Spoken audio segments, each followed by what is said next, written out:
Right, so you see, you join me in the 350 flight deck. Now, today we're going to be going over basically just a very, very short history of the 350. Then we're going to be doing a flight from Toulouse to JFK. Gonna go out on a whim and say we're probably not going to get all the way to JFK, but that's for later on in the stream.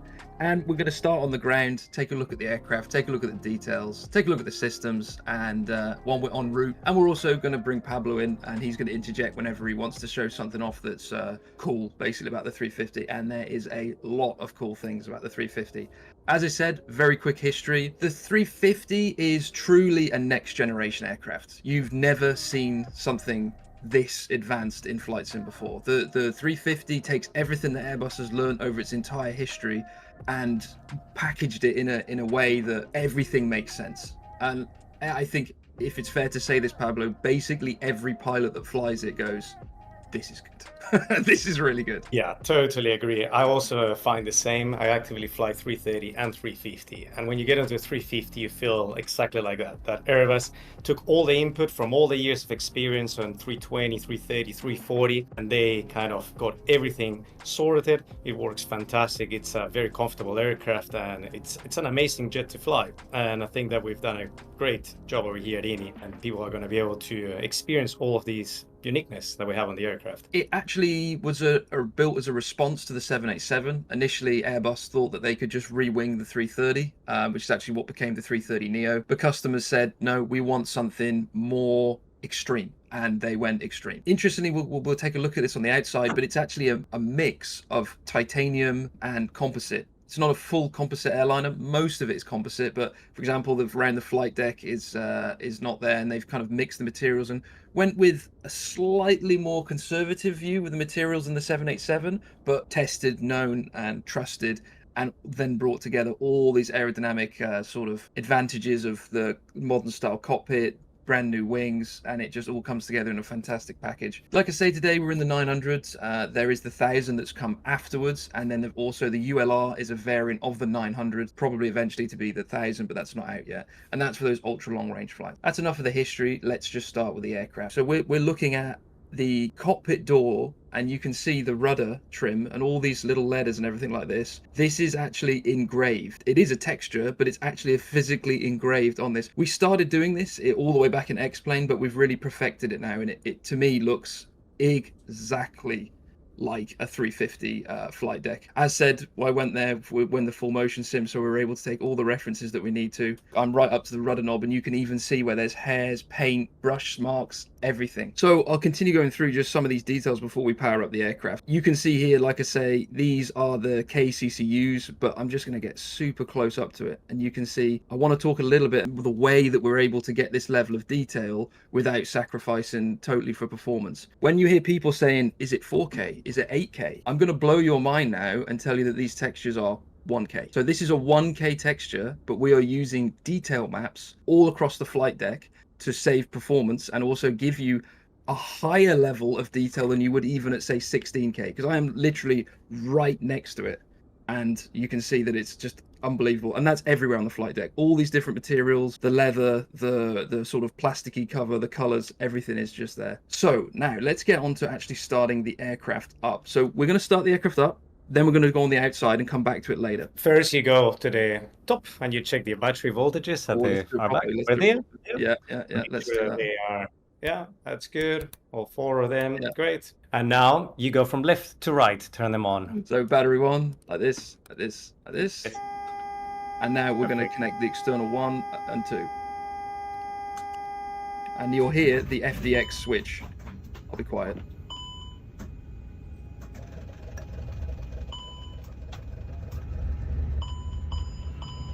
Now, you might hear that sort of weird noise that sounds like a knob being twisted around. That's why I wanted people to hear that. The avionics bay underneath us, there's basically a giant server. It's the switch. There's kind of all the relays opening, closing, everything going into the place that it's screwed. And that's what you hear when you turn the aircraft on. You hear all the contactors firing away underneath you when this happens. It's a very satisfying thing when you actually get this. And this is so nicely captured. You hear the sounds, you hear all those bass claps in the background. It's just the way it is. Yeah, it's something super satisfying. Like I said, we'll jump out in just a second, but I want to show this. So this is OIS not available. Now you can see that actually came online relatively quickly. Now we have options to basically make that real time. Now what it is, and this is what's very clever with the 350, is that it's basically a laptop in a box. So this is like a cradle that you can put laptops inside of, and it will feed straight here as the EFB. Now, why it says OIS not available is the laptop is booting itself up. So in the morning when you turn the aircraft on the older systems, which is what we're doing here, the LPCNG, it can take upwards of 7 minutes. So we've given you the option like you had here where it's very quick, or you can have instant, so it's fine, not straight away. But it's one of those things where you're basically just waiting for an old Windows laptop to turn on. But we've simulated that, which is really cool. And that's why you don't see this straight away. So now I'm going to jump to the outside view.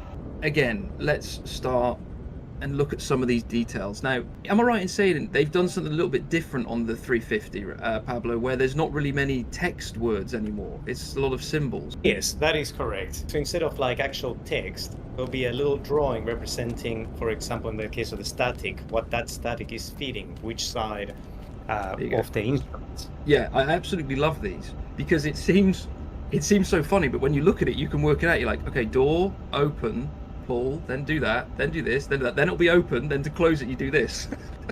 And it's really fun, and they're across the whole aircraft. So we could start to see, you can kind of squint, but we'll look at it backwards. But I want to make this point. Just look at the tires, unbelievable level of detail. We're going to have the same systems that you had on the A300, where you've got wear and tear. They'll go down over time, you'll have to replace them, and that's really kind of like a living, breathing aircraft. And can you see how they're not actually, they're tiny little bit bowed out at the bottom. We've got that tire deformation that we introduced with the A300 Premium, but they are more depressed on the main gear because there's much more weight on it, basically. Something we want to highlight as well is the differences between the 900 and the 1000. I'm right in saying this is only on the 900, Pablo, right? I think the 1000 has a slightly different system for this ground door opening system. Yes, yeah, if I'm not wrong. Yeah, that's correct. And I really like this shot because what it really highlights is, can you see how it's actually a sticker? So this is not text or decaled on, this is a physical sticker, which is what it is in real life, put onto the aircraft. And you can see that with ground door opening and this and that. This goes against the convention of what I just said. It's one of the only ones with actual text, but I think it's because it's maybe a little bit too difficult, but you can really see that capture in the light. And can you see how there's quite a lot of rivets? That's because this nose section of the 350 around here, you can see this sort of forward of the door, foot to the nose. That is actually not composite, it's titanium. It's titanium stringers with alloy as well. So it's one of those things where it's a combo of the two. Is this the oxygen bottle, Pablo? Maybe if you could explain that. Yeah, that's right. That's a crew oxygen bottle. So now we got a bottle on each side. While the 330 before had the single one, that little disc as well, which was green at the front for the 330. Now here on the 350 have one on each side that also has to be checked. So that's for your oxygen. Right there next to it, that little disc, that's also a battery discharge disc. And one of the options that we have with the package is that you can choose between the two different battery options that the 350 can come. One of them will have a discharge disc and the other one will not. And this will also change depending on which option you have chosen. This is the Trent XWB family.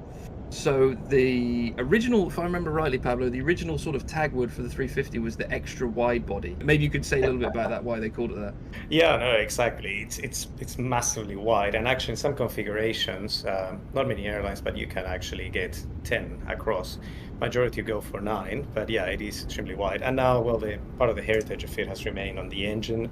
And yeah, this one will be the XWB 84, and for the 1000 it will be the 97. And that number actually indicates the amount of thousands of pounds of thrust we have. So we're here with the XWB 84, 84,000 pounds of thrust. It's over 3 meters in diameter, so it is massive. You can stand on the actual lip and stretch your hands up, and you can barely start reaching the top. So it is huge. Now here you can see how it's a very next generation engine. There's a lot of composites and woven fibers put inside of here, and let me just get super close, maybe not quite that close. You can actually read the numbers on the screw heads, which is pretty crazy, and the rivets. These cowlings, you can open them and you can actually walk up the ladder to decide to actually check the oil. I want to quickly just talk around this dirt. So this is something that's actually going to dynamically change with the aircraft. So we can actually have a clean aircraft, because I don't know about you, Obaid, right? But I would sometimes want a clean aircraft or a dirty aircraft, but it's always sometimes like, no, I want that livery, but I want it dirty. I want that livery because it's clean, and we've kind of given people that option. The APU cowling can open to look at the APU. You know, like I say, everything that we've taken from the other aircraft, we've really introduced into here as well. Final thing I want to look at on the gear here. Now, you can see the gear pins. Am I right in saying, Pablo, these are the brake wear indicators on the left and the right? Correct. Yep, the little pins, the very thin little cylinder ones that you can see left and right. Yep. Yeah, that's it, right? And then we've checked those, right, for within the limits. So it's, am I right in saying that the pin would not have to be past where that little point is at the end? Yes, that's right. And actually, you need very little of it. The check that we do is credit card thickness. Oh, critical thickness, okay. If you have more than that, you're all good to go. You're all good to go. Nice, nice. You can see here as well the brake fans installed on this aircraft. So brake fans are installed. That is going to be an option to toggle them on or off. And actually, the brake fans are kind of interesting as they make a completely different noise. They make kind of like a whoosh noise. Is that maybe fair to say? I don't actually know if your operator has them, Pablo, so you might not. We actually do not have them. So you do not have them. Okay, fair enough. Fair enough. Like. Yeah, so they don't make this high pitch screeching noise. They make like a, I don't know. It just sounds like more of like you're in like a tunnel with a fan. It's not actually that bad anymore. They're actually much quieter than the 320s, which is kind of hilarious when you consider they're much bigger. Of course, on the 1000 there's triple bogies. We've got 2 bogies here for the 900. Now I want to say as well, underneath the aircraft it is possible to open a lot of these hatches. It's something we'll try and toggle from the inside or have a look at, but it's unprecedented. You can open all the fuel doors, you can open all the hydraulic bays, we can open up the toilet reservoir at the back for refilling. It's really quite crazy the level of detail that's in there. I'm just going to start the aircraft up. It's sort of standard Airbus flow, working your way from this side, turning it on, turn the ground controller on. ADRSs seem very similar. As you'd work your way at the top, test fire push button you would do here, and it would do, if I'm right in saying, Pablo, it does all of them, is that right? Yep, all of them. Now you have a single button that does everything compared to 330, 320 where you had engines and APU split, so here's just one flow. As we talked about before, we've got the maintenance panel a little bit up here. There's you know, a lot of this stuff here, like you can look at the batteries, the APU, econ mode here as well. Moving down, lots of the prims and secs. That's not a change from the 330 as such, but it's a change from the 320. So they've got rid of the fax and things like that. They've sort of centralized how the aircraft works. Now, talking about prims, secs and fax and flight control computers, this is something that's really quite unique. So let's go and have a look at them. So we can open up the hatch here and we can move our way down into the avionics bay. It's very impressive. Yeah. It really is like this. It's small. You have to duck. Yeah. Even though it looks quite big, it is quite tiny. You have all the computers and it's whirling and fans, and yeah, it is a great place to go. It's like being in a server room, right? This, I think, to me, this exactly. really gives an indication of what the 350 is. It's basically a giant flying server with everything attached to it, which is, you know, makes complete sense, you know. So just to point out some of the things we mentioned before, that blowout disc, depending on the battery, kind of goes here, if I'm right in saying that, because it's kind of how it would vent outside. And these are the main batteries, because there's 4, battery 1, battery 2, and you saw the emergency battery 1 and 2. I don't actually know if it's 2 on one side, 2 on the other, probably 1 on one side, 1 on the other. And you can actually even read some of these instrumentation in here as well. It's basically a huge server room downstairs. That's one thing that they changed also in the philosophy. Instead of having so many, you know, flight concentrators everywhere for all the data and instruments and analog instruments, here you have basically a lot of computers, CPIMs, that can control everything. So it's very modular and very easy if there's an issue to just replace the computer, and then the computer can run while the other computer was running. So it's very easy to redispatch. It's something that if you want it, it's there. If you find it cool, use it. If you don't have to use it. You know, it's really there as a sort of giving people the choice. The IRSs are in a line. They're in the attitude phase now. That's where we've got the globe up here. And now I want to talk a little bit about the screens, the KCCU, and sort of the overall philosophy of the 350. And this is where I'm going to lean on you a little bit, Pablo, because it's an interesting setup. It's a totally different philosophy but it's also the same. I know that sounds really dumb, but it's true. is it's a totally different way of interacting with an FMS, and it's totally different way of the menus laid out. But if you are used to a 320, you probably can still figure it out.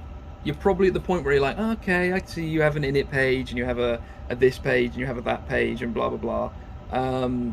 Yeah, so I'm just going to quickly just talk about the fact that how the cursors work, and we've got the trackball. What we're simulating here, let me just move a little bit closer. This is the cursor, the pointer like this, for the captain side.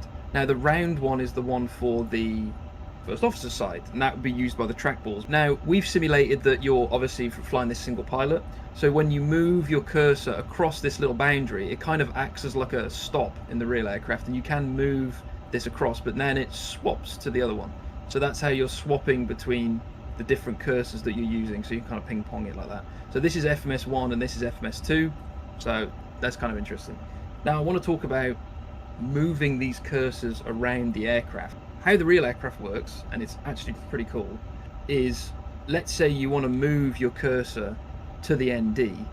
It doesn't just move. You actually have to tell it where you want the cursor to move. Same if you want to go to the mailbox, same if you want to go across to the EFB.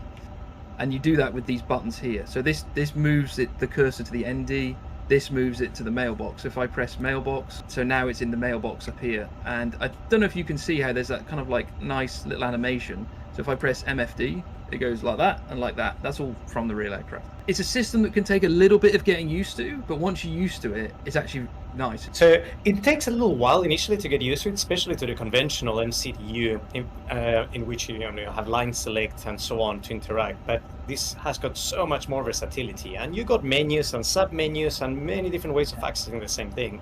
And the other thing as well is the ND is interactive, so you can also do certain functions directly on the ND. You can in the ND select a waypoint, and then while you're on the ND, click direct to here. So it just adds so much more flexibility. But once you get used to it, you realize that it's all the same embedded functions that the 320, the 330 will have. It's just finding them. But initially, it might take a little longer, but people will get used to it really quickly.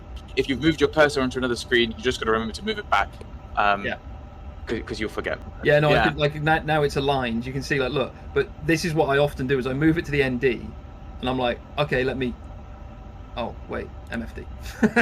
Yeah, exactly. So it just takes a second to get used to it. So I heard someone just in the chat mention about like, it's cool that can we move this onto the? So yeah, you can reconfigure it like the real aircraft. So you can move the FMS onto here, move that onto here. And the one thing I wanted to say about this is, why have they changed this? Because this is fairly different from the 380 in terms of its screen layout. Now the reason they've done it is redundancy. Each of these display units, which are called multifunction displays, are exactly the same. So there's no difference. So you can put this on that or that on this, and if the screen fails, then you can have your FMS still. I mean, that's fantastic. Yeah, I mean, redundancy. So speaking of screens, this is where I just want to, and like I say, we're going to glance over the EFB, okay? Because otherwise I can talk forever. I'd be here for days if we went through every system on the ground. But what I want to show is sort of a glimpse into the customization of these airframes. So you might notice that these multifunction displays have a bezel around the edge. Now, these are because they are the touchscreen units. Now, in the real aircraft, the only thing that you can touch is the EFB. Am I right in saying that, Pablo, with the touchscreen, in terms of interaction? Yes, we do not have it, so I have not tried it. Okay. But we've got the new display as well, just a non-touchscreen version. Non-touchscreen, yeah. So that's a good point, actually, that it is both, but normally it coincided roughly when it became an option for touchscreen. Yes. Yeah, and so that's what I will say this: the sim that we went in had a touchscreen. I was a little bit disappointed because I was like, "Ooh, touchscreen," and I went to touch the FMS, and he was like, "No, it's only the EFB," and I was like, "Oh." So it is only the EFB, which makes sense in fairness because it's better to use the trackball for the KCCU. So anyway, getting off track slightly. So like I say, we're going to go through this later, but I'm just going through it now to get to sort of the equipment now, and I'm trying to remember exactly where it is. I should know. Here it is. Display type. So we can toggle between them. So this is the old type of display. Old, still not that old, but you can see the bezel's gone. I actually think it doesn't look that good. I prefer the new ones, so I basically always fly with the new style display. But as Ube was just saying, you can customize this plane in the way that you want it to, but we'll come to that later. So let's start with programming the KCCU, and again this comes on to what we were saying about the cursors. So with the cursor, do you see how I pressed INIT and the cursor jumped to the top? Now the reason it jumped to the top is we have the auto jumping cursor for quite a lot of pages, but what I'm going to do is I'm actually going to not use that. I'm going to insert my company flight plan. So I've already made a flight plan ready for this on Simbrief. It's now just downloading, it's all integrated, and actually this is what happens on the aircraft. Once it's received, you click insert, and note to everyone using this, if your engines are running, you can't insert a flight plan. So if you load on the runway and you want to insert it, you can't. Real planes like that. If you've got a problem with it, write a letter to the people over here in Toulouse. In the options, we've got a lot of options of the simulation stuff. Now, third party, there's even a tab for it, there's that many. Oh, I've just linked my Hoppy Logon. Never mind. I'll get a new one at some point. But you've got the Simbrief ID, the Hoppy Logon, and now this is a huge one. Now we will talk about this now because this is something super important. Is Sim default and Navigraph. So all of our aircraft up to this point have used Sim default data. Now, please try and keep this as light as possible, but I also want to get a little bit technical to kind of give people an understanding of what was going on. Is the aircraft that we had in the past were drawing data from the sim. So our aircraft FMS, for example, goes, I'm in Toulouse and I want nav data, and it goes from the aircraft to the simulator, and then the simulator goes, here's the nav data, and gives it you back. Great. Now you might have seen it where sometimes the ILS didn't auto tune, or Europe, for example, I can't remember the scenery exactly, but there was a few sceneries where it just drew completely wacky stuff where it was like, that's weird. That's because airports actually override that nav data. So the aircraft, our aircraft, is going to the sim, hey, can I have the nav data? And the sim is going, well, the airport says it's this, and it just gives weird backs, and it doesn't auto tune, or it doesn't do this. So what we decided to do is we've integrated with Navigraph. So what it does is the aircraft now goes from the FMS to the Navigraph plugin. There's a specific plugin for that. Then that goes to the custom nav data and then gives it us back. Now that gives us unparalleled flexibility because we can swap between Sim default and Navigraph. So you can just load in and say, no, I want to use Sim default. Boom. No, I want to use Navigraph. Boom. And that's it. You just click the button. It'll blank your FMS, of course, because you swap nav data, and you can update the nav data. So that's a different thing entirely because it's going from here to a Navigraph plugin to the data and back. That's why I know that was a bit of a convoluted explanation, but I want to make clear that this is pretty impressive and pretty cool. You update your nav data here. So if there's new air rack that comes out from Navigraph, you just click update, boom, it downloads. That's it. You don't need to ever do anything. That's it. That's how it works. We will go over more of that afterwards with charts and stuff.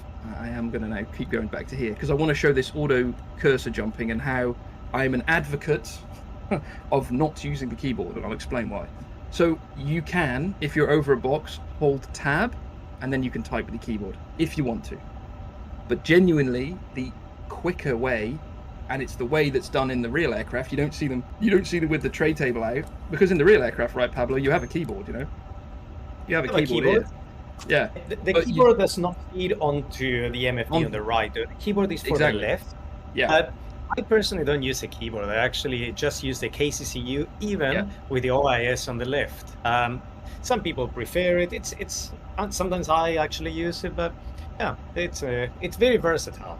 Yeah, exactly. Like if you want to, you can like I say, you can hold tab and then type in the keyboard if you want to. That's fine. But there are a few things that make it a little bit difficult because your camera is locked in that view. So if you move away and come back, you kind of get a bit stuck. So let's just put the fuel and load in. And you go back, press return, bottom left. So I'll go back to INIT. Yeah. So also one thing that's really good over here for everyone starting up, this page has got everything actually in the order that you need to follow it. So you will start from the top and just fill everything in either manually or nowadays, of course, we get the app links. And then you just click every single button afterwards. IRS, you will check your IRSs, departure, you set up your departure runway, back to navigate, fuel and load, takeoff perf. Everything is in the order. So all of those buttons for everyone that's going to be new joining us on this wonderful aircraft, that's what you need to follow. Let's do that. Let's do that first. So load sheet, again, full integration. So remember my flight plan's already made. I just go Simbrief import. That's my thing. Set zero fuel weight, set fuel, done. That's it. There's my zero fuel weight CFG. There's my gross weight CFG. You see the aircraft sort of go up and down a little bit. That's because it's measuring the actual center of gravity. Here are all the passengers. Job done. So now, if I want to put this in, you can of course type it in manually. But here's a little trick that we've put in there that I really like. So if I click and I just click enter, it actually just pulls the weight straight from the sim. So you can see how it's jumping, and then I can say we've got 255 passengers on board, jumps to return, jumps back to there. So you see how it's just enter. It is an easier way to do that, you know, and it's really cool. In the background, you might hear the actual PA starting to play. So we have all these different language packs. So we can change it to French today because we're in France. So the rest of them, there you go. Now you see the memos down here, right? I don't know if you found this on the 330, Pablo.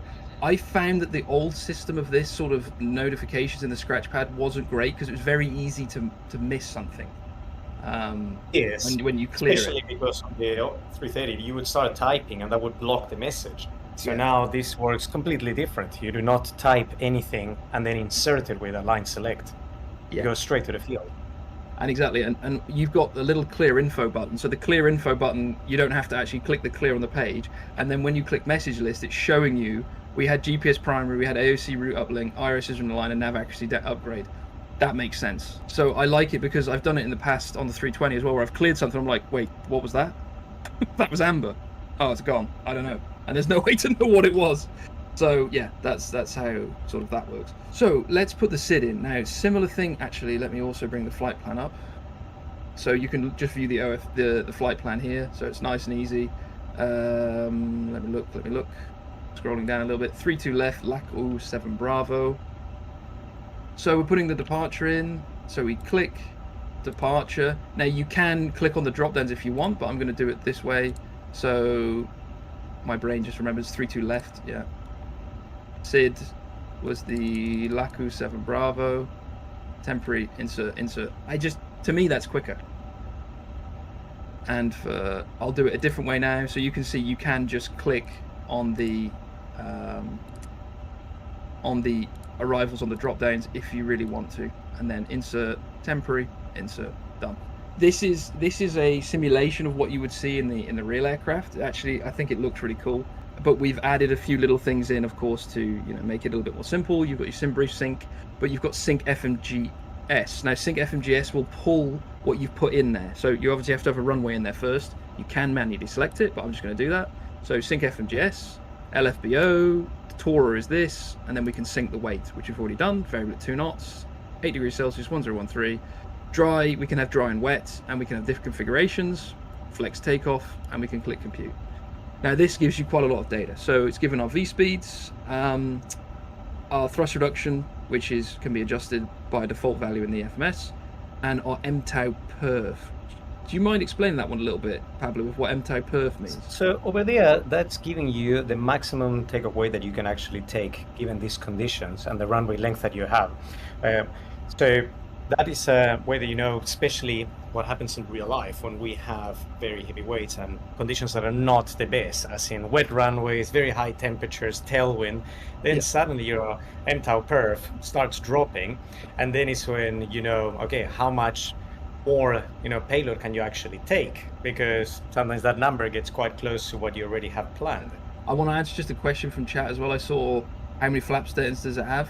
Now there's a system, is it ETOC, Pablo, I think it's called, the enhanced takeoff configurations, is a new option. It's relatively new, we're talking last few years, and that basically gives you like a 1A, 1B, 1C, 1D. Now that's obviously a new option, and it's also not being used too much at the moment. So no, we just have 1 plus F, 2 and 3, and that still gives you a huge amount of ability to take off. So yeah, ETOC is what people are thinking about there, but no, we don't have that because it's very new. Of course, very in new. the future we don't even have it, very, and very we are no. a huge operator of the 350s, and we haven't even heard the word of when it will happen that we're gonna get it. Now what you can do off of this is send to the FMGS.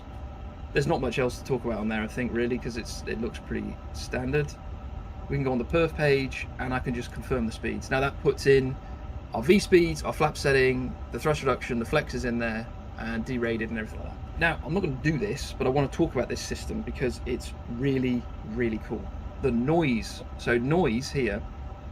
Now, what noise allows you to do is, again, excuse me for getting a little bit technical for a moment. When you need to do an NADP style departure, there's NADP1 and NADP2. One of them is basically you just climb up like you would normally, and you accelerate and you reduce the thrust at the same point, and off you go. The other one, you have to climb all the way up to 3,000 feet above the aerodrome level at your basically V2 plus 10, and then you accelerate. Bit of a pain, can be a bit annoying. Would rather not do that basically, and the people from Airbus have figured that out. So what you can do is you can actually tell it an N1, tell it a speed, and then you reduce the thrust down, but it keeps doing the sort of shallow departure and then slowly adds the thrust at the end. It's a very cool system, and it's modeled, and it does work. Auto derate, I do want to talk about that before we take off. It's a different system, right, Pablo, than the 330. Do you mind explaining that one? Yes, the 330 had the different steps that were fixed as D1, D2, or no derate at all. Over here, you just have two options. If you click on thrust over there, it will be just auto derate or just full climb power. And then what it does is full climb thrust would be assumed, let's say, if you have your maximum takeoff weight. And then that, let's say, that would be your worst performance, let's say, your heaviest takeoff, and you'll be climbing at the shallowest. And then what it does is it works out, if you're lighter than that weight, of course you'll climb a lot better, and it will match the performance to what it would be if you were at full up weight. So auto derate effectively gives you less thrust to perform like if you were heavier, which of course means extending the engine life and prolonging it. No, exactly. And I actually really like it as a system, because I remember with the 330 I had to get used to when do I use D1, when do I use D2, when do I cancel it. Auto derate, you just leave it alone. Everything else we're going to look at later on. We can see we can go all the way up to flight level 380, which is what we're going up to. Optimus 378. Actually, you can see the engine out there. It's kind of a different thing on the 350. Normally you actually have to have an engine failure. That's quite nice that you don't have to anymore. Now, let's take a look at the plan mode. Plan mode here. Now, to scroll through the flight plan, click on flight plan. You can jump per page. That's kind of like a Boeing-ism. Am I right in saying that, Pablo? That's kind of like jumping a whole page is kind of like what you do on the Boeing.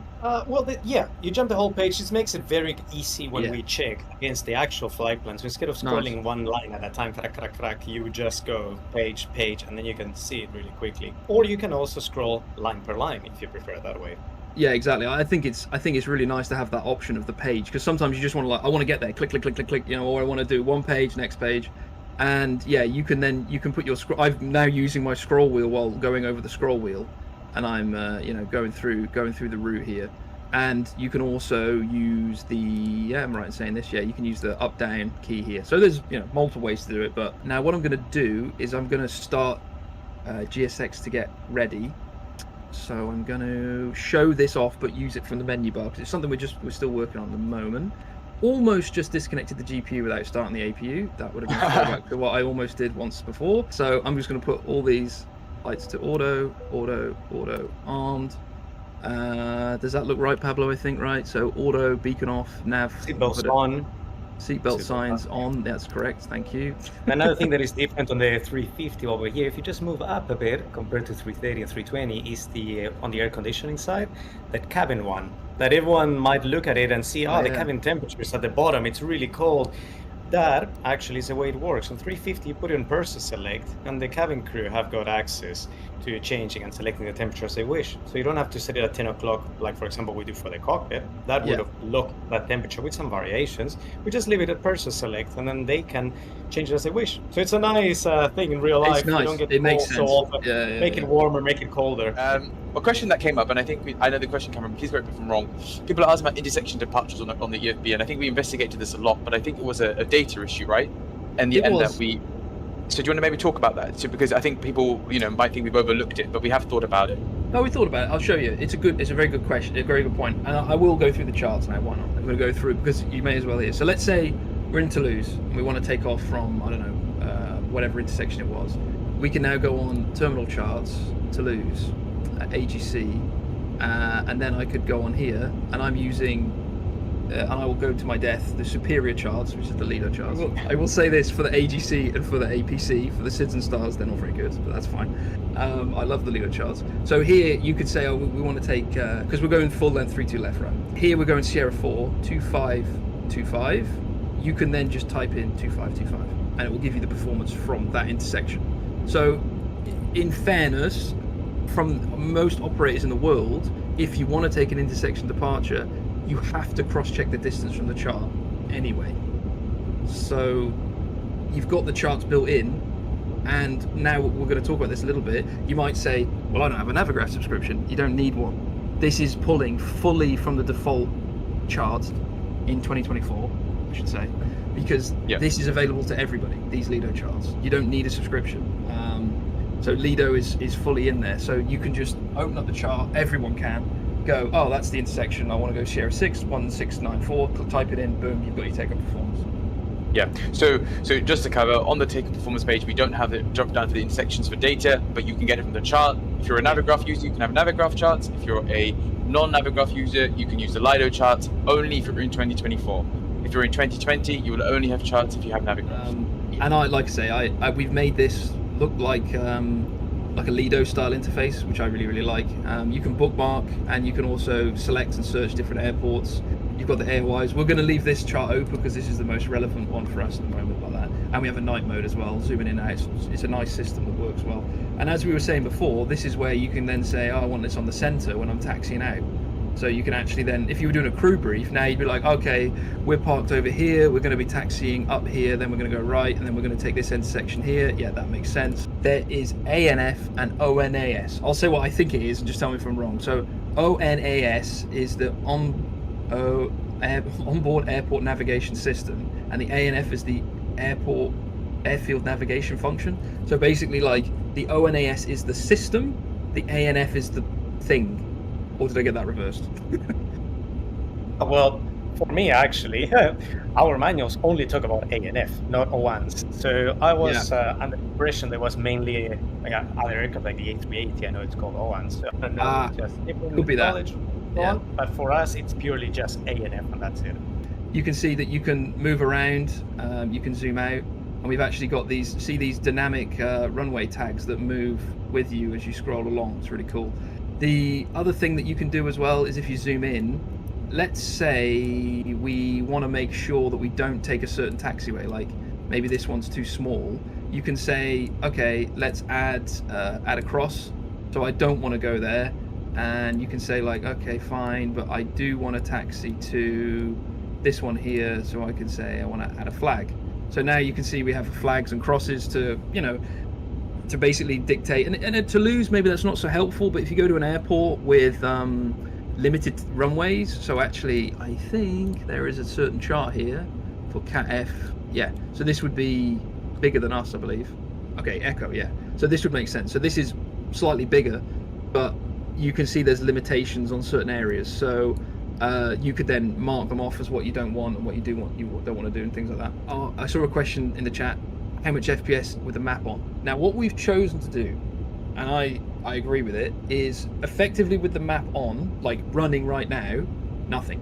Almost, I shouldn't say nothing because it's never nothing, but it's almost nothing. As low as is practical, because what we've done is we make it render everything when the map is loading. Now when the map is loading, you are going to see stutters. It will go, the sim will slow down as it's loading for maybe, and I should clarify, it depends on the size of the airport. So if it's a huge airport like Amsterdam or like JFK, 4 seconds, 5 seconds. If it's somewhere smaller, it would just a second or two. And then because it's already sort of done all the loading, there is no sort of performance degradation after that load. But I want to re-center on the aircraft. So center on aircraft. And this knob is quite different than you might have seen in a 320, 330. So you can see how it has the different markers, but when you're in the zoom setting, it acts as a sort of 3 or 4 level zoom like that. Bringing up this here you can see where we are, and you could load up the other airports as well to view them, or you can load any airport that's in the database. You can access GSX, as we talked about the integration, from this menu. So we could say prepare for pushback and departure. So now it will start to prepare itself for pushback and departure. You can ask for push, all this sort of stuff through the menu, so you don't need to go into the menu bar at the top. But I am going to continue with using the menu bar, and we've got proper GSX profiles, all this sort of stuff, and we're working on that as well. But it's really cool because you're not going to have to use the menu. You can do everything from there, and you can have it open. And remember, because of the flexibility of the plane, you can then put it on here, so you can use the GSX menu from there, or you can use it from here. Depends how you want to do it. There'll be the CHOCS GPU, and there'll be, I don't think it's in here yet, but it will be for release. There'll be, you can push back the plane from this as well. Yeah, no, exactly. You'll be able to do everything that you can do in the GSX menu in that menu there, which is nice, And I saw someone saying, am I using DLSS? I am not. I'm at 2K resolution, just Ranger. Walkaround, there are even more hatches and things that open up, like the Avionics bay, going from inside to outside of the Avionics bay on the floor. We've got the CHOCS, got the GPU, the ASU, the Air Star cart. They're all custom modeled from ourselves, right? So they won't interfere with the GSX, but you'll actually see them open the pipes up. It will feed it in. You can do a air condition, air start, unit start, all this sort of stuff. So it's really cool. So I want to put nose to the left, tail to the right. Yeah, that's correct. Before you go, oh, sorry again. Yeah. See, this is why he knows. So this is different, guys. I think I can just show. So on the transponder, you got two ways of accessing it. You got the RMP. If you look a bit further back, there's the RMP. You got the button that says squawk, so you can press squawk. And here you can set up the code and ident, but you cannot change the mode. So you have to come in here, and you got a few ways of doing it, but the best one is to go back to the MFD and press default settings, and that will activate everything, confirm, and then TCAS click above. So the TCAS is already looking above, because it will always default to norm. So we always do this. So yeah, like you said, it's built in here, which you can access, by the way, like these hard push buttons here, like the checklist menu. We've not been doing the checklist because we've been a bit cheeky, but of course you have all the checklists are built into the aircraft. They're built in here as well, not on the A400M, where it's built in up here. It's actually an easier system, and it's also monitored. So you can just click through, the doors are closed, parking brake is on. The beacon, you can see, not on. Actually, genuinely did actually do that on purpose. So then you can see it auto-complete the checklist. Now we're going to start the engine, number 1, using the APU. So you move it on, we can see that we've got 19.9 quarts of oil. Now we're going to keep an eye on the oil, and we're going to start engine number 1. So engine number 1. So now we have the attention getter boxes. These are now actually on the new brand new 320s, and I imagine it's going to cross all the fleet. So what it does is it shows that, hey, this is the engine that's starting. You can see our PSI is rising, and now look at the oil. The oil's getting gulped into the engine, as they call it. So you can now see that the oil is getting sucked in, so we're losing a little bit of that. And then as it goes down, it's going to go into the tank. And then when we shut the engine down, it will come back out, minus the fuel that the oil that we burn. It's around 0.5 quarts per hour, which is quite a lot, to be honest. And I'm just going to get rid of the GSX.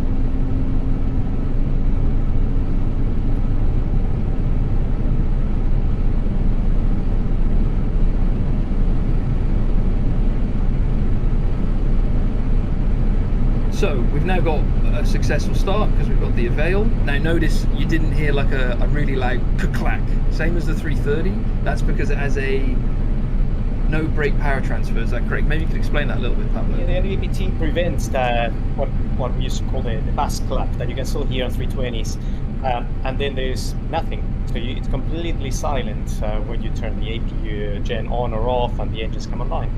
Yeah, exactly. Now, what I did there was a bit cheeky. I did the flow before the engine started, and I wanted to show you that the redundancy of these sort of systems. So if I open up the hydraulic system, so we've got one engine running, but you can see that both systems are being powered. So that's why all the flaps and slats came out absolutely no problem at all.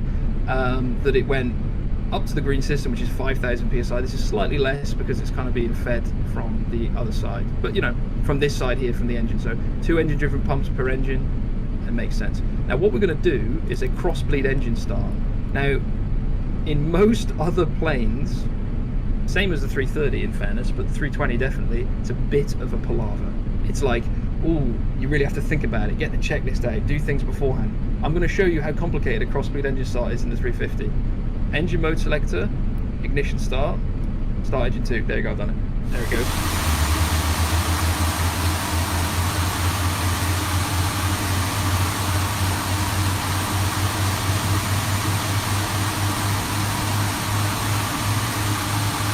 Right, so now we've got a successful engine start, so we just move that back, and we don't even need to do anything because that's it. I think that we can show now over here the pointers where you just click VOR1. Before, if you guys noticed, there was a little indication. Now it shows ADF. So you can actually toggle them like that, and if you click it once more, it will just show you the pointer. Let me just go into the actual mode. We can see it. Yeah. See, it's nice. It's a much better system having the knobs where you're kind of moving it all over the place. You know, you can have VOR1, VOR2, or you can have the ADF over here, or this, or nothing, and you can actually have a few things selected at the same time. Which you could not do constraints on airports. For example, you can do constraint plus beacons, VOR waypoints on airport. The 350 one, 320, 330, you cannot. But that is exactly. So with the auto brakes, it's actually just one button, right, in the 350. So you just press it. Now it knows we're on the ground. It knows we're going to take off. So it's gone for RTO. Fine. In the air, we'll talk about it more because it's more complicated. But for now, you just press the button. That's it. Brake fans are up there, and that's it. Now we need to do the takeoff config test. It works just the same way. Takeoff config test, normal. It's fine. And we have the VSD now showing the information. You can see this is the constraint, so it's going to be above the constraint. Interesting. And it's automatically set the trim. Now, if the trim doesn't set correctly, Pablo, how do you actually tell the aircraft to trim? There's a certain way, right? Just, the speed, exactly. Yeah. The ground policy, disarm them and arm them again. Yeah. It's an interesting thing, like it's quite clever. Like if this hasn't set what you want, so what you want is the magenta, if I'm right in saying it, and then this is what it's setting, and this is the optimal range, and this is like the absolute range. So yeah. So basically, it should do it automatically. If it doesn't, disarm, arm the spoilers, and you'll get it. Right. So I think, if you agree, if we go for the nose light to taxi, everything else is there, we can actually start going. So let me put this back into plan mode. Let me zoom in. Parking brake comes to off, and then we can start taxiing.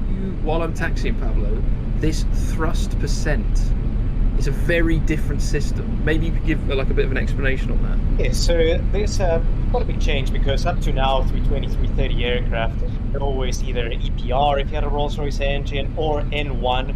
Now Airbus has replaced that. It's a Rolls-Royce engine, of course it's got the 3 spools and so on, but the main way of assessing your thrust is by actual thrust percentage. So instead of having, let's call it percentages, 100 and something percent N1 is the maximum number you can get. Now your thrust, 100.0% means you're getting full thrust from that engine, whatever that is. No need to know if that is 98% N1 or 103% N1, which is possible on 330 and other aircraft. So here it's purely thrust. And if you look at it now, it's showing you, because you've set up a flex, what your flex thrust will be in percentage. Had you selected TOGA for your takeoff, it would show you a relevant percentage. And here's another interesting thing as well. If you're doing a TOGA takeoff, you would not necessarily see 100%. You might see 99, 98, and that's because you're getting your engine's leads. If you need full thrust, which is the case, very heavy departure and so on, and you need, for example, having your packs off, that is what would give you 100.0%. I just want to pick up some things from chat. So HDF taxi. We want to get HDF taxi done for release, but it's not going to be possible. So it's going to become part of the ULR update 53 later this year. The plane is releasing in February, as you may have heard from Discord. It's not Jan, it's not planned for February. And we want to make sure that we stop at a certain point and make sure that what we've got implemented works 100% correctly. So that's that one. And for those who might have noticed that during engine start, there are many structural vibrations throughout the aircraft. That includes engine wobble, flaps, elevators, lots of different vibrations and things on the exterior models. We'll showcase more properly next week. So we're going to take the full length.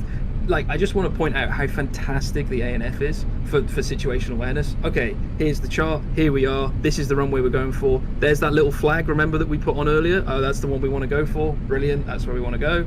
That's it, And just very quickly, the taxiing physics, right? So in 2024, we're using, of course, the new fuselage systems going across the aircraft. We're using the new taxi physics, and we're also using a lot of the that we're using CFD across the board in 2020 and 2024.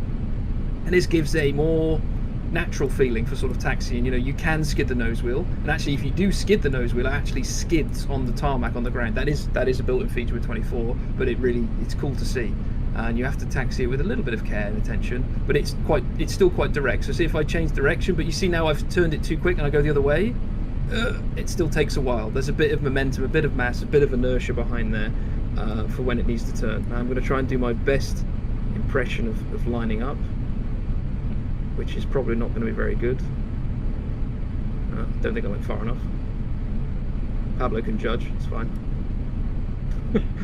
Let's just go slowly. Oh, a bit more power. No, I've done the classic that I always do. Not enough. You need a bit of power when you come into these tight turns with a wide body. Otherwise, you're going to come to a complete screech and stop. Okay, that wasn't bad, to be honest. Right. So coming to a stop, I'm just going to brief a little bit about what we're going to do. So we've set this to zoom off because you've got to turn the A and F off. You don't. Correct. Yes, must not be used for the Must not use, which makes sense because you want to see where you're going. I'm going to turn the landing light on. I'm going to turn the strobe light to on. I'm going to leave the packs on because that's what we calculated for. Can do both. We're ready to go. Taxi for takeoff. Nose light to taxi. Thank you. Oh, for help if I actually scroll it the right way. Nose light to taxi. This is all and fine. With the radar on different as well. So this is on the EFB contained over there. So the way that it works now is your surveillance for the aircraft has already activated the radar, but it's not radiating yet. All you have to do is press the weather pattern, and then that activates the radar. So no need to look down like 330, 320. That's all you It's need. just natural habits. So is everybody ready, right?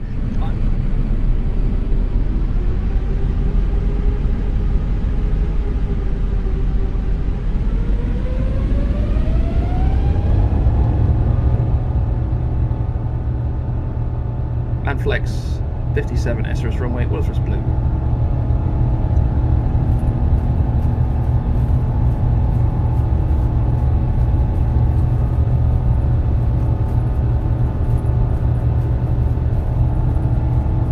Your knots.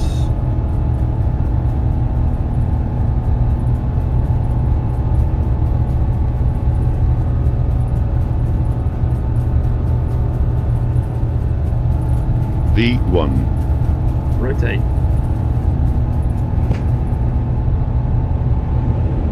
Nav.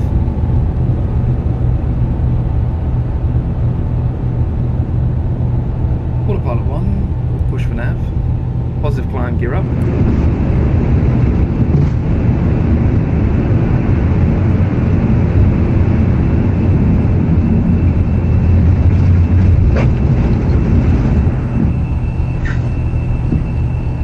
Climb, and now I'm going to come to thrust climb, thrust derate climb climb. Yes, and for example, another sound that we're putting a lot of work to get right is the gear up sound, which for many might have noticed that it's very loud, and it is extremely loud.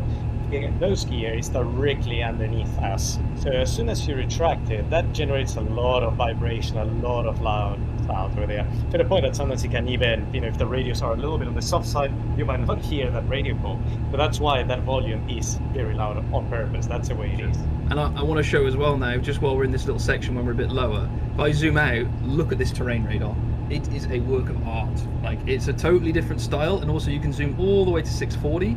So there you go. Look, you've got the Alps on the right, you've got Spain over there, Bilbao. This is the coast of France, and then obviously you've got the UK here as well with the channel, and you can see it on the VSD. So look, you see brown, blue, so that's the channel, and brown again, that's the UK.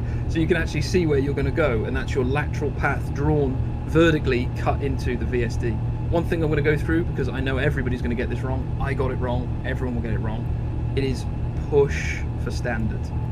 Push for standard, not pull, push.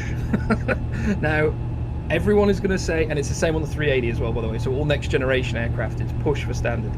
I was initially like, well, that's ridiculous, why would they change it? Then it took me one explanation from the instructor in the sim. He said, well, what do you do with every other mode in the Airbus? Push for managed. I was like, yeah, that's true, actually. So it makes sense, you're pushing the baro to say you have control. And actually, when we're talking about the Baro, you just spin the wheel for the barrel to just show. Oh, yeah. If you guys look at the top right, that is a preset function. It's only displayed for 3 seconds or so, so you can now preset any QNH that you want, and it will stay there until you pull whenever. So if you pull it now, it will show whatever it was on 1034. That's your preset function, which is very useful. I just saw someone saying about the flight directors moving. That's because of the weather. We were using the CFD flight model. You can see it's not moving anymore. Low level turbulence is in there. So yeah, that's what that is. We have a dynamic flight model that will move quite a bit with weather, more so than other aircraft, to give that proper dynamic feeling. So if, for example, you were online on VATSIM where you had traffic around, you would be able to see the aircraft symbols as a little... What's the best way to describe it, Pablo? Like a little plane, right? It's like a little plane. We don't have it in our aircraft actually, but from what I've seen, it's a little plane. Yeah, it's like a little plane, and you can go on here on traffic, and you can actually sort of interrogate the traffic on there. And you can see this is just picking up some default aircraft that are on the ground. And then you can actually view their call sign, you can view their, you know, what they're climbing to, all this sort of stuff. And it's really cool, especially when you're online. You're like, you can see who's ahead of you, where they're going. That's the point of the feature in real life, forward to. So let's just start going through some of the more of the options that we have on here. So flight op status, I should have done this if I was being a good pilot, is this effectively imports from Simbrief. Now, remember what we said in the real aircraft, this is a laptop in a box, right? So it's a laptop in a box, so you have to tell it, hey, I'm going from Toulouse to JFK, this is my call sign. It doesn't, there is a way to synchronize it, but it doesn't fully know, so that's why you're telling it here. And then you check the type, you can check the registration and all this sort of stuff. The load sheet, we've already talked about. Terminal charts, as said, you can have Navigraph, you can have Lido, you've got all the different charts here, you can pin them, it's very nice. Then you've got the en route map, which is sort of the similar route map that we had before, where you can just sort of follow along and have a look. You can also change it to IFR day, so you can actually have a nice view of sort of the surrounding areas in terms of airspace when you're en route. Ops library, that's to come at the moment. That'll be sort of manual location and things like that. Takeoff performance we talked about. Landing performance we're going to talk about next stream, but it's going to be as detailed as the takeoff performance, if not more, which is pretty exciting. Ground, this is where you're going to toggle the avionics bay, forward cargo bay, bulk door. So this is where you can open all those doors up, and the emergency slides. Similar to the A300 Premium, you will be able to blow the slides and arm and disarm the doors, things like that. We're going to aiming for that, but that's one thing that, you know, may change in the long run. But it's something that's cool to see. The lights. This is where you're going to toggle the avionics bay on and off, and this is where you can actually have the lights in terms of like downstairs where we were, and that was before.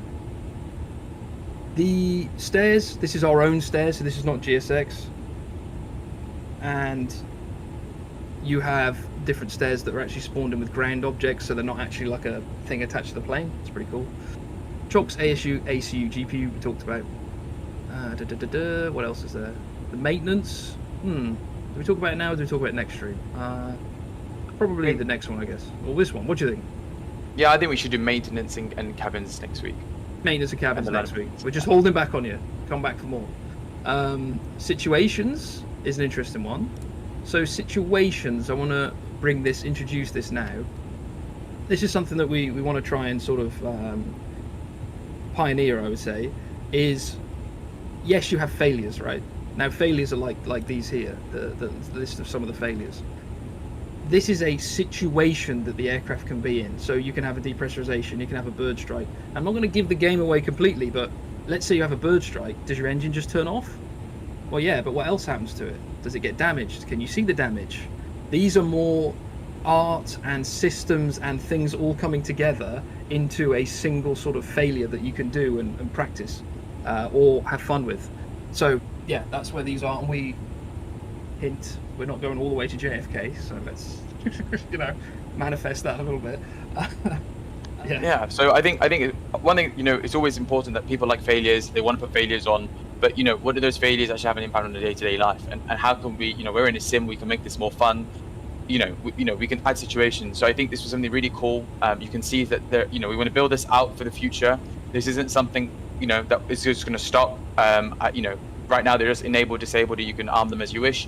We can build in, you know, suggestions in the community on how we can really improve this, and we want to make this part of an INIT Builds airliner product that you can get, of which there'll be many airliners this year.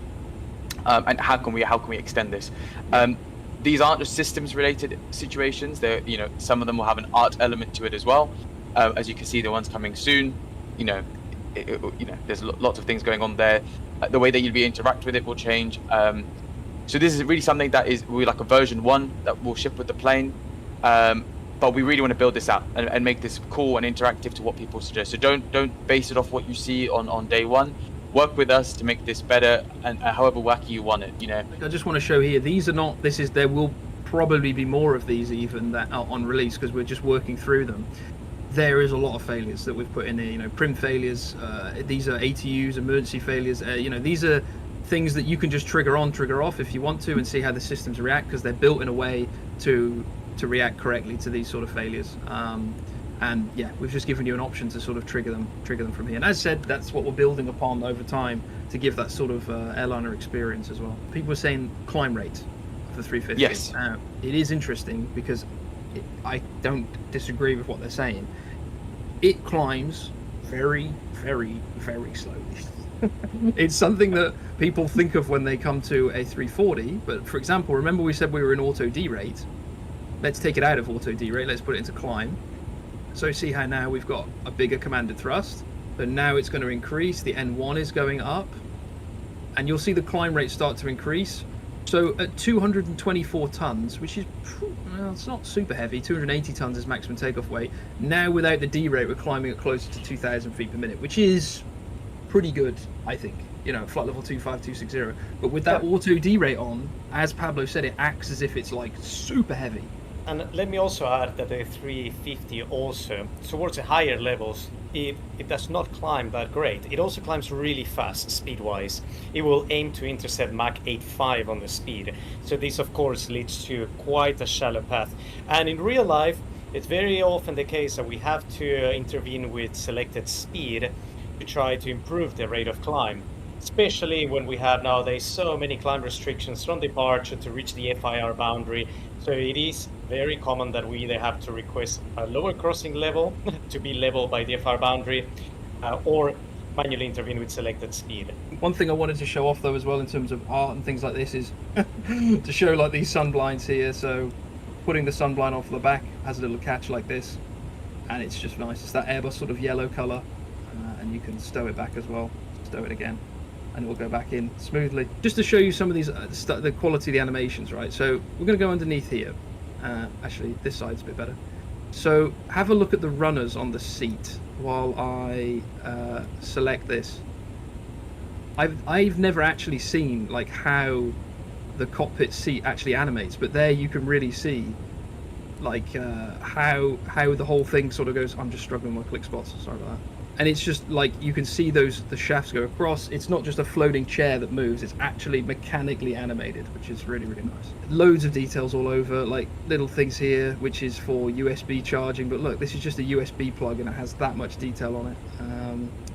Again, so this is where you're going to store all of the flight crew bags. They must be in there because in case of a rejected takeoff or something in flight happening, they can kind of go all over the place. So, and these are, am I right saying, Pablo, these are the gear pins, landing gear pins? Yeah, Correct. Landing gear pins. But they are also another interesting feature. They are actually 5 pins. You can see the 4 main ones because there's 2 per main landing gear plus 1 on the nose wheel that, well, it's a small one, it's blocked by the actual latch. But that is correct. We got 2 main big beefy pins per main landing gear. So 5 pins. What we can do now though is just go through some of these pages. So you can see in the FMS we've got digital latest received, so I can clear that from here. Cruise, it's going to show us what we're cruising at, distance, times, things like this. And descent, it works if you've used the A400M. It's fairly similar. This is where we'll put the weather in, the go around, and we can see our maximum altitudes.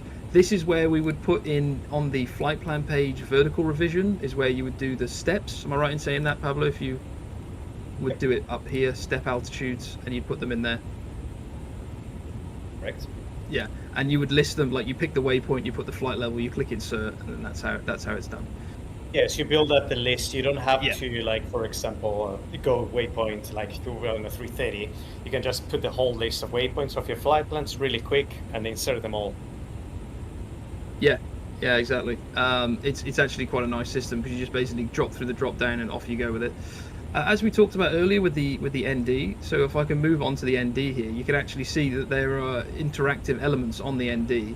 So if I, for example, find an airport that's close by, LFBH, and I click data, it then brings up here, and you can see it's got runway 27 and runway 09er, and they're both 2,201 meters. So you can actually just see the data that's from the ND on there. Same with the other waypoints as well.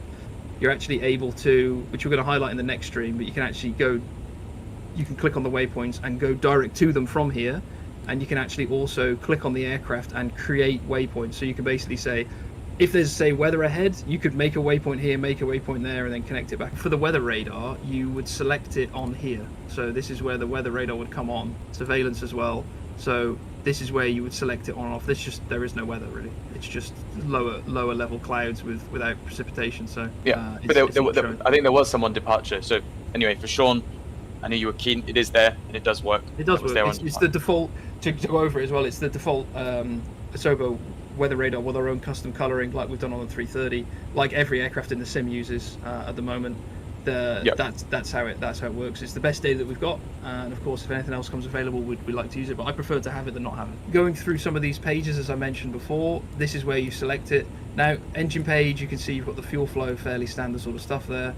Door page, it's all fairly standard. You can see where everything is, including the other hatches that we'd have on the exterior. Wheel, now this is the one that kind of becomes a little bit more interesting and kind of next generation aircraft specific. Do you see how you've got wheel and a little more in grey? So do you mind explaining to people what that does, Pablo, for the more? So what they've done is the Airbus has reduced the amount of information presented unless it is required, as in the case of a failure, or unless you press the more button. So instead of having all of this information visible the whole time, there's things that can be hidden unless you press the more button. For example, the brake accumulators. Above it shows the type of braking applicable. Right now, they're both on normal, so no need to show you that. But if they were to fail, then that would appear alternate emergency and so on. Same thing with the brake temperatures and pressures.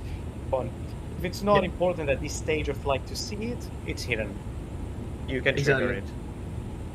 I think it's a really good system. It makes things less cluttered, and not that many pages have it. I think the fuel doesn't have it, because the fuel system is relatively, I would say, at least compared to the 330, and you would know, Pablo, relatively simple. Yes, less piping, no need to transfer fuel back and forth, less things that can fail, just 3 tanks. Exactly. Yeah, it's basically there's a removal of the trim tank in the rear, as you're saying. Like the aircraft is done with, it's done in a sort of different way. It's sort of a philosophy they've ditched because, to be honest, for what it saved, it added quite a lot in weight, complexity, all this sort of stuff, and something that they've done on the A300, 310, 330, and then they just went. I think the 380's also got it. I would need to check that.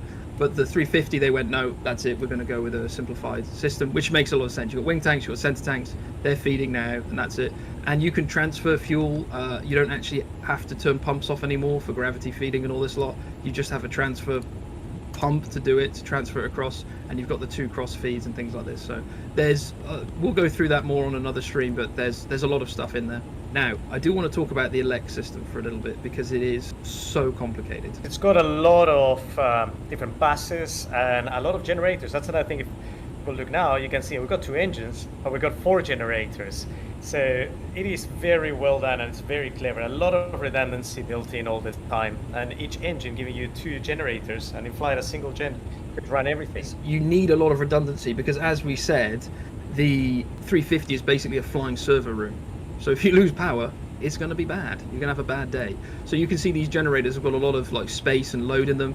Now, we have simulated over 80 buses. Now you're like, well, what do you mean? There's only like, a handful of buses here. Now, on every aircraft ever made, the view that the pilot gets is the, like I like to call it the Fisher-Price view, the child-friendly view of what's actually going on with the aircraft. Because you don't need to know that there's 7 buses on the AC-1A bus. It's not relevant.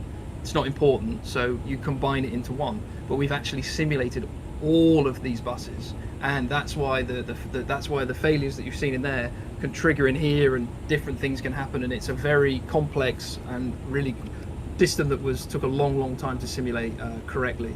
Yeah, and I'll just move across to the DC page for a little bit. You can see it's fairly similar to the 330s, so it's kind of like going up. The AC one is sort of the more interesting page because you've got the separation of the buses now, the 115 and the 230, and little things that connect them together. These can fail, these buses can fail, the generators can fail, the rat can come down, all this sort of stuff, you know. And you can see this is where it's all controlled from. As Pablo said, you look up here and you think, oh, I'm in a 340. You go, no, I'm not in a 340. I've actually got 2 engines, but you've got the generators for each one, a bus tie, and this is a different philosophy for separating the system apart. But we're not going to go over too much of that now.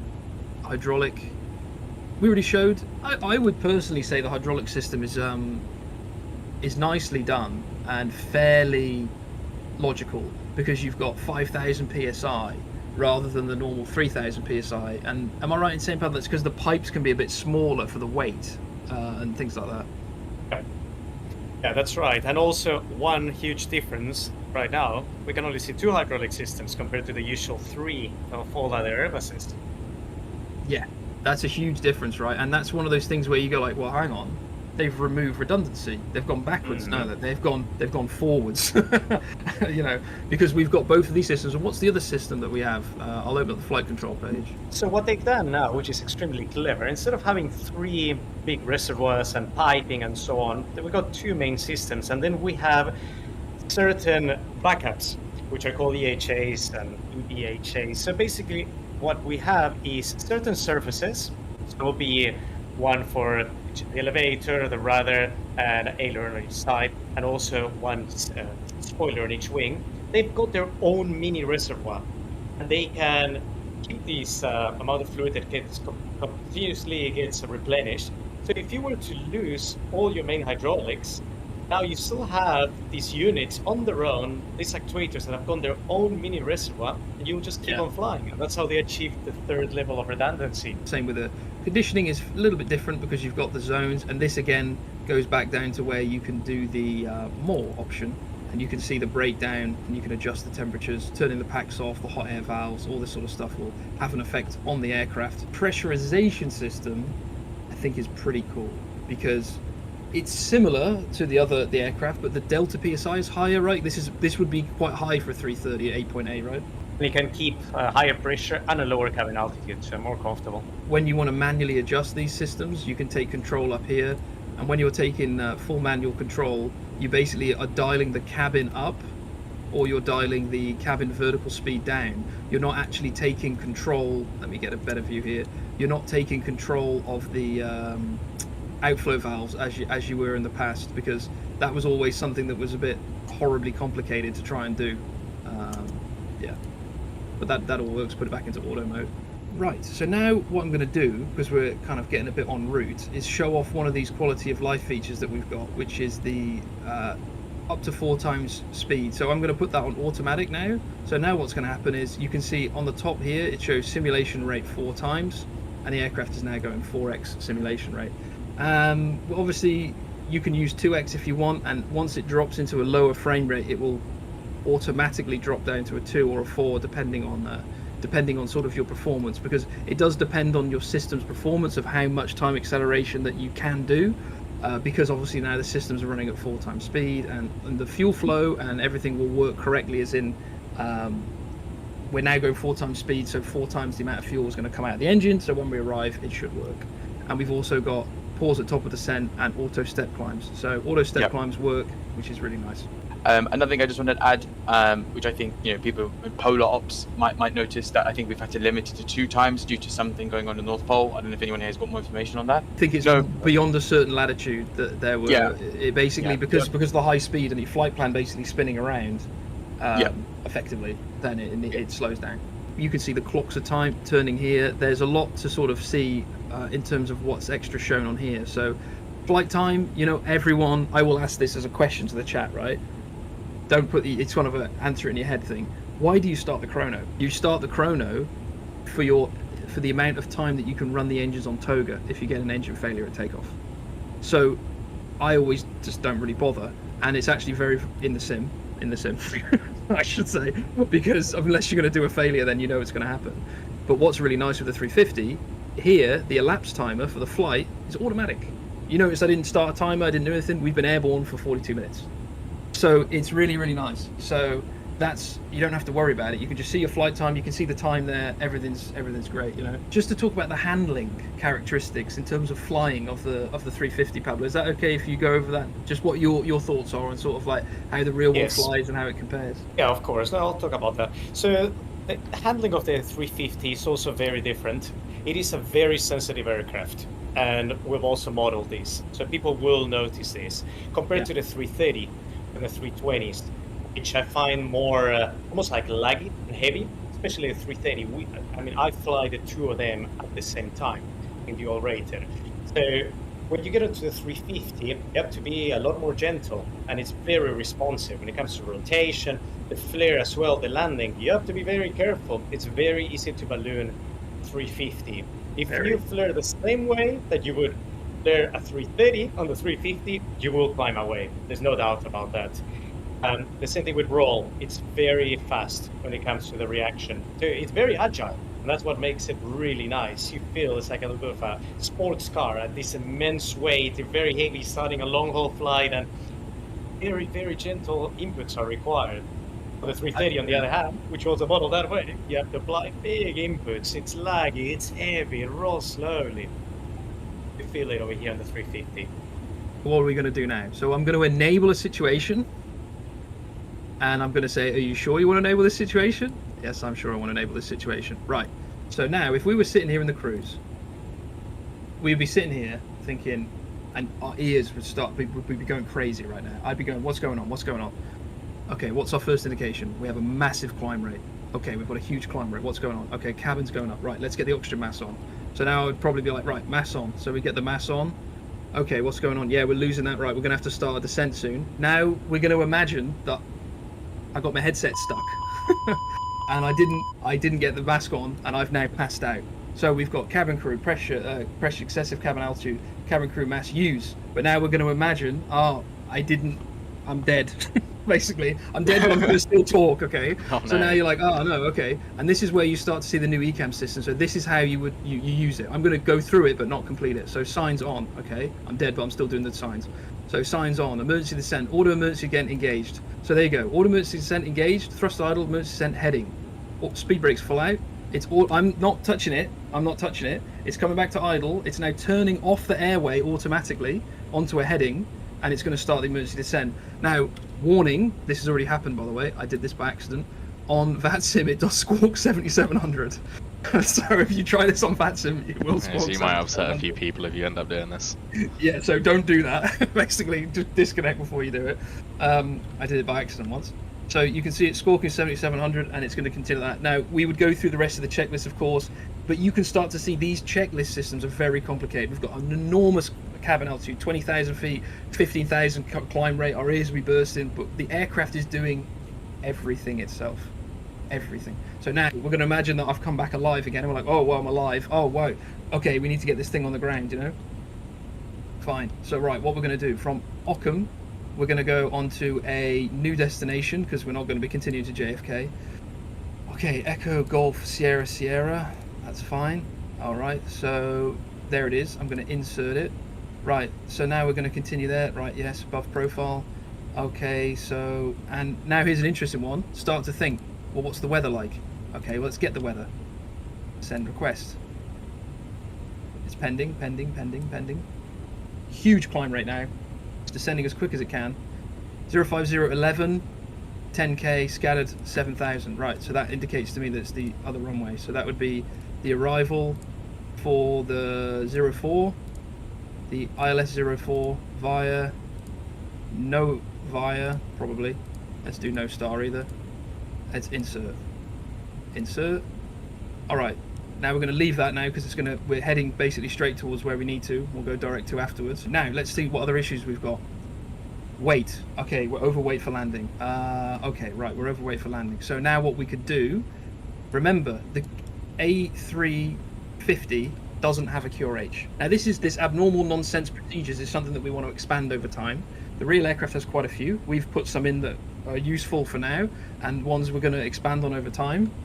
So we can scroll down and we can say, okay, so we want to use the jettison procedure. Do I want to activate the jettison procedure? Yes, I do want to activate the jettison procedure. And now can you see how the jettison procedure has gone above the cabin pressure excessive altitude because I've activated it. So the aircraft knows that's more important to me right now. All this logic is built in. This ECAM system is horrendously complicated. It's taken a year's worth of someone's time just on this. That's not an exaggeration. It's really, like, if you put man hours into case. And shout out to the team, Alessandro and Josh. Alessandro mainly, and then Josh. You know, they've done a fantastic job, and it was a work stream in itself to do the ECAMs. It's huge. Like, people don't understand the ECAM. There is no QRH, or there is a small one, but it's all really built in, and this is what we want to capture the philosophy of. So fuel and load page, load. Now I will caveat this. This does work, but we were just having a few problems with the variable, so we'll just see if this does fully work. But the system does work in terms of, like, we tested it earlier. So 200 tons, that's what, is that below max land weight on a 900, Pablo? Depending on the variant, 207 or 205. Okay, I'll go with 200, that sounds safe. So you can see how it's telling me select the page to type the jettison in. Yeah, okay, fine. We've done that. And then it's saying jettison gross weight enter, we've done that. And then it's saying jettison arm. Now, remember in the options screen, you can actually select this on or off. If you select this option off, it will completely not show. So there we go. The jettison is now dumping the fuel out the back of the aircraft. Of course, in real life, we would ask ATC not just pull all the jettison over downtown London, over Ockham. And also it does say speed brakes do not use. So we're kind of, not doing it maybe in the most realistic way possible, but that's fine. So we're going to imagine that we've dumped our fuel, even though we're still a little bit heavy, but that's fine. And then we can go on the procedure down to the bottom, deactivate the procedure. So now we're getting closer to our flight level. So let's go back onto QNH. I'm going to be lazy. Wow, very high pressure today. I'm just using the keybind 1043, and we're heading straight towards Stansted. Now it's a pretty busy procedure, right, Pablo? But remember, I've done nothing as a pilot. Yep. I did nothing. Actually, the procedure has got two ways that it can be run. So you have the one that is doing everything on its own right now. So as you said, you're unconscious, and it just will do everything. Or you can also trigger it yourself.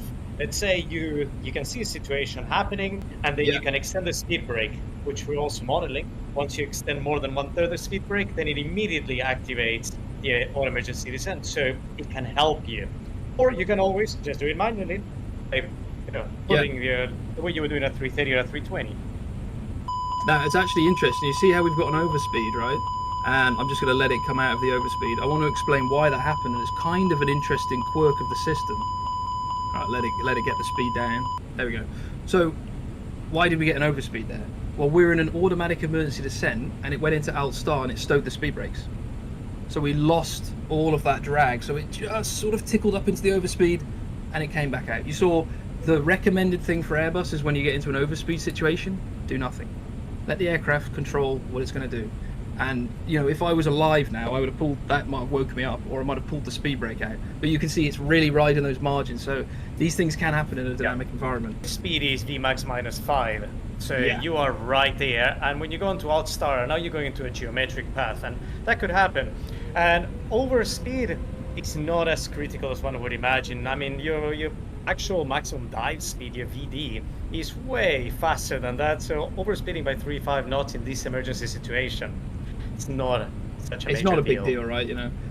I'm going to go direct to the center fix now. This is where you select the beams if you want to. So I'm going to go straight there now. I'm going to go on here, zoom in. Now, because we've diverted, we need to tell the ANF, hey, we've gone to Stansted, and it goes, okay. Now you'll see what I mean about the stutter. So there you go. So see that? That's basically it. It's loaded in. It really isn't that bad.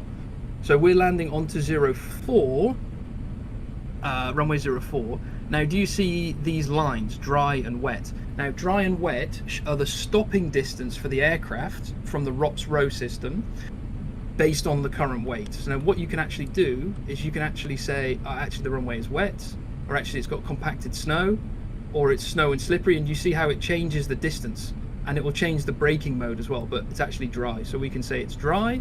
Now, am I right in saying this, Pablo, that Airbus recommend taking an exit that's just after the wet line, even in dry conditions? That is for comfort, but actually we just go after the dry in real life hops, because after wet, yes, will give you more time on the runway and a gentle acceleration, but the main problem with that is the guy behind you. So actually what we prefer is after dry, if it's dry, we select it, because I mean, you might have someone just 3-4 miles behind you, and you want to get off. And the controller also will be like expedite, so rather after dry than wet. Yeah, that makes sense. I'm gonna put this one just because of the overweight landing situation, just after wet, to sort of cool the brakes a little bit, and then I will leave it like that. So now we're coming back onto profile. This is selected. So remember, we've now selected our BTV exit, and we arm. So now we've got BTV arm, so BTV is armed. Something that we're still just in the final throes of implementing is the CDA mode. So it is actually going to want to level off, as you can see, and then decelerate. But it's a customer option, the CDO option, to actually keep descending like this as a single path. So while you set up over there the approach, if you press LS, I can quickly chat about approach mode and so on, which is a bit different as well. So over here now, by pressing LS, we can see the FMA is showing approach 1. This is different also with 330, 320, and now with the 350. That is showing you approach and landing capability as well. So right now, the most that we can do is an approach with the modes that we have in the aircraft. When we eventually get later closer and we arm our approach and get, glide slope and lock blue, then this is going to change to a land mode, meaning that the aircraft has got a landing capability. It can perform an auto land.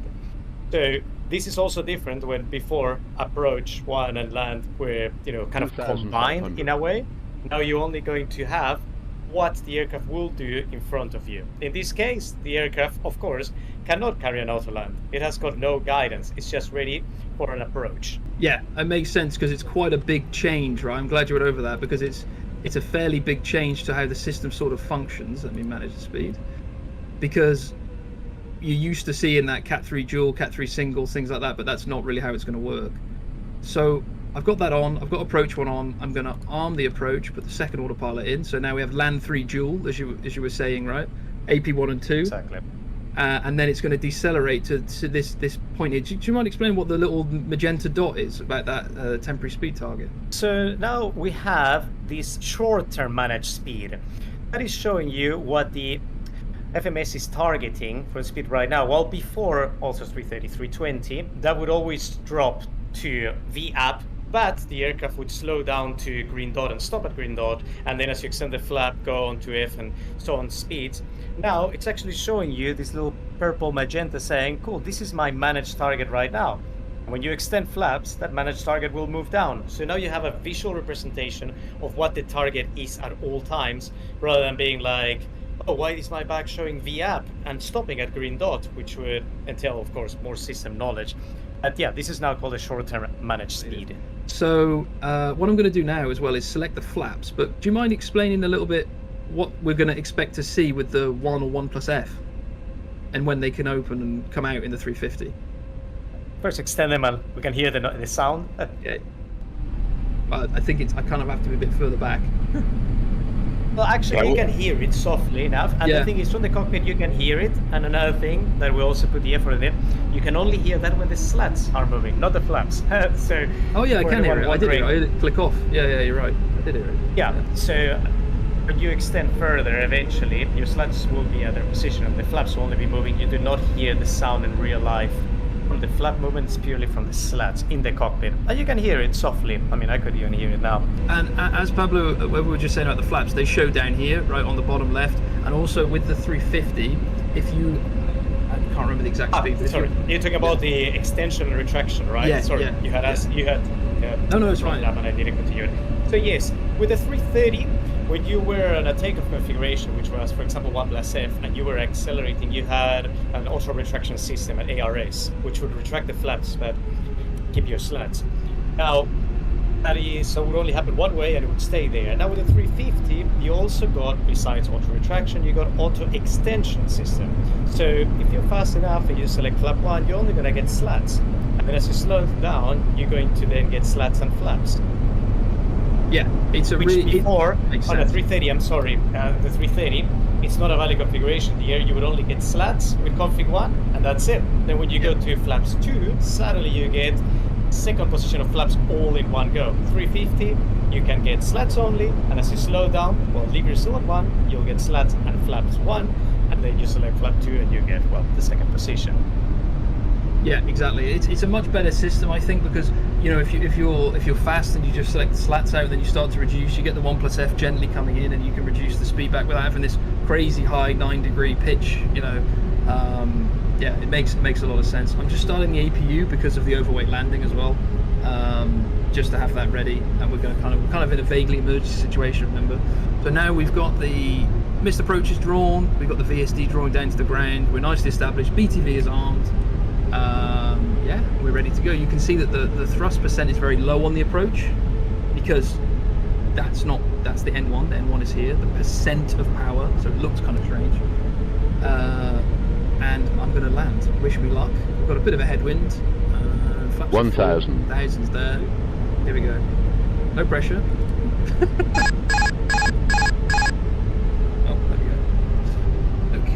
So I want to try and get people to see how reactive the flight controls are. See that?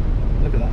The reactiveness of the flight controls it's very much finger flying. Like, you know, it's just a little bit like this, and you want to just guide it down to the runway. If you start over controlling this plane, it will over control.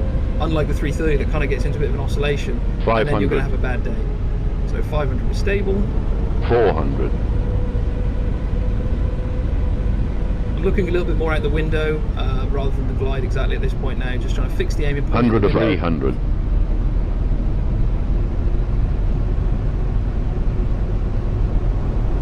Minimum A little bit low, 200. so as well. Makes sense.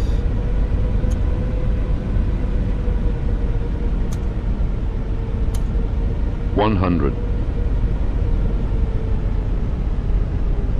50. 40. 30. Too much. 20. 10. Come on, dip the wing. There we go. Nice. Right, BTV, rollouts, and now you can see the map is automatically engaged. Oh, that's because I left that on standard. So now it's braking. I'm not going to select the reversals just to prove a point. So now it's braking to try and make this exit here. But I'm not touching the brakes, remember. Still braking automatically. I'm still not touching the brakes. I can zoom in again. You can see this is where it's going to come off. Now, if I disengage the brakes now, I would get an auto brakes off warning, right? But you can see it's just getting below the speed now, and I'm going to knock them off, and I don't get the warning because I was below the 35 knots for the ROPS row. So now I just turn off the runway. That's it. Simple as that. Not the best, not the worst landing. Definitely, as you saw, a bit of a float because I did flare too much. Actually, well, what do you think, Pablo? I think I flared too much. A little bit, but you got in on the zone towards the end. I got it in the zone. I did the classic Airbus thing of I'm floating, dip the wing. get the wheel down, Hunting the ground.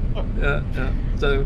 Yeah, but on the approach, I'm sure that people could see like how small the inputs were. And another thing that is very easy to do with 350 is because it's so sensitive, it's easy to end up in an oscillation, especially in roll. Sometimes you see that with people like applying big deflections and, you know, wiggling wings all the way in. So yeah, gentle inputs is the key. Right, let's take Another thing that has happened automatically that maybe not many notice is the weather radar drops off automatically after landing, and that's the case. If you look at your button, it has dropped off. That's the way it works. Nice. You don't need it now. I didn't even know that. That's nice.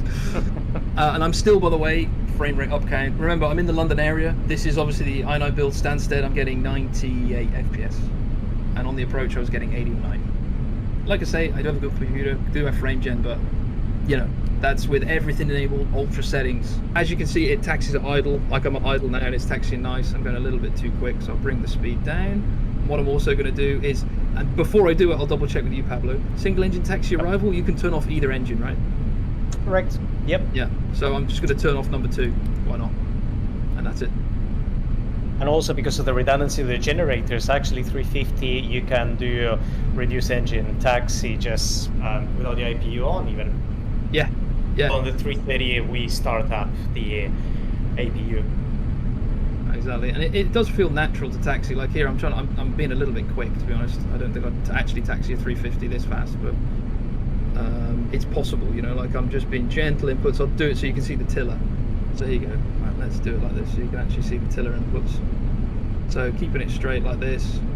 Maybe a little bit more power now because it's going to be single engine. Around the corner like this. Gently does it, a little bit more forward. Idle. And then straight. Kind of ish. Ignore my terrible taxiing. It's not the plane's fault. Yeah, there you go. Oh, it wasn't bad actually. And we're just going to pull into the bay here and we'll shut down. Because I'm a naughty pilot, you might have noticed as well, I didn't do any checklist. But they're all built into the aircraft, you know. And we had Pablo here to cross-check us. Yeah. We were stable at 1000, don't worry. yeah, we were. We made it. It's a little bit wider than a 320. Right, here we go. Straight-ish, kind of. Loop. Nice. Slowly come to a stop. There we go. Parking brake on. So now the parking brake's on, the APU is on, the flaps are up, spoilers are disarmed. I would go into the surveillance, would I? And then turn it down first and APU bleed on. So APU bleed on. Do that afterwards. Yeah. Okay. And shut the engine down. Shut the engines down. And now yes, you can do it over there. So transponder auto, so to the right of the code. Yes, to the right of the code, transponder to, yeah. Yes. Yeah, confirm, and that puts it onto standby. Nice. And then we put the yeah. No need to do any of that stuff. No, you actually leave that. Yeah. Okay, very nice. That's it. We made it. I mean, any closing remarks, Cameron, Pablo? Very hard at work with all of this. So exactly as you say, it is still a work in progress. We still have a few weeks ahead of us, and we are spending a lot of time ironing out all these things. It's a very complex simulation and aircraft, and even a small thing as a little ECAM that is not perfect has got ramifications. So we are putting the work on this. We're all making sure that it's going to turn out great. Absolutely, couldn't agree more. Alrighty, thanks guys, and see you next week. Bye bye.